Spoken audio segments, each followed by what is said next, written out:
দেখেই হচ্ছে বৃষ্টি, আর বৃষ্টির দিনেই সিদ্ধ ডিমের পকোড়াটা দুর্দান্ত লাগে। তো আমি 4টে ডিমকে সিদ্ধ করে খোসা ছাড়িয়ে নিয়েছি। তারপর দেখো একটা সুতো দিয়ে ডিমটাকে কেটে নিচ্ছি। সুতো দিয়ে কাটলে যেটা সুবিধা, কুসুমটা কিন্তু একদমই ভেঙে যাওয়ার ভয় থাকে না। তবে ছুরি দিয়েও কাটতে পারো, তবে চেষ্টা করবে এরকম সুতো দিয়ে কাটার, তাহলে খুব সুন্দরভাবে কাটা হয়ে যাবে।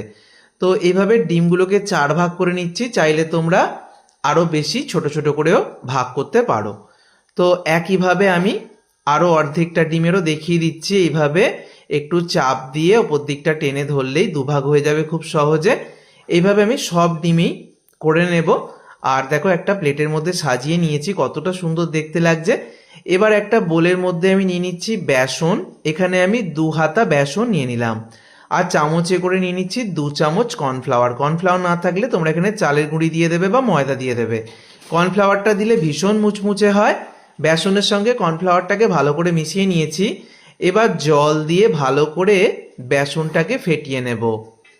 তো জলটা কিন্তু অতিরিক্ত দেবে না, ব্যাটারটা কিন্তু খুব বেশি পাতলা করা যাবে না, আবার খুব মোটাও না হয়, মানে খুব ঘনও হবে না, মিডিয়াম ঘনত্বের ব্যাটারটা হবে। তো ভালো করে ফেটিয়ে নেবার পর ঝাল বুঝে কাঁচা লঙ্কা কুচি, তারপরে দিয়ে দিচ্ছি পেঁয়াজ কুচি, একদম ছোট ছোট করে কুচো করবে। পেঁয়াজ কুচি দিয়ে দিয়েছি, একটা মিডিয়াম সাইজের পেঁয়াজ কুচি অ্যাড করেছি। ধনে পাতা কুচি দিয়ে দিলাম। এবারে দিয়ে দিচ্ছি সামান্য একটু হলুদ গুঁড়ো, তারপরে কাশ্মীরি লাল লঙ্কার গুঁড়ো, এতে ঝাল হবার ভয় নেই। তারপরে আমি জিরে গুঁড়ো দিয়ে দিলাম। এবার আমি দিয়ে দিচ্ছি এখানে চাট মশলা, আর নিয়েছি একটা ম্যাগি মশলার প্যাকেট। ম্যাগি মশলাটা দিলে খেতে খুব ভালো হয় এই পকোড়াগুলো। স্বাদ মতো লবণ অ্যাড করলাম, আর সবশেষে একটু গোলমরিচ গুঁড়ো দিয়ে দিলাম। এবার সমস্ত কিছুকে একসাথে করে ব্যাটারটাকে আমি রেডি করে নেব। আবারও বলছি, ব্যাটারটা কিন্তু খুব বেশি ঘন হবে না, আবার খুব বেশি পাতলা হবে না। ব্যাটারটাকে রেডি করে নিয়েছি। এবার ডিমের যে টুকরোগুলো করে রেখেছি সেগুলো ব্যাটারের মধ্যে দিয়ে দিচ্ছি। এবার ডিমের ছোট ছোট টুকরোগুলোর মধ্যে ব্যাটারটাকে লাগিয়ে আমি তেলের মধ্যে ভেজে নেব।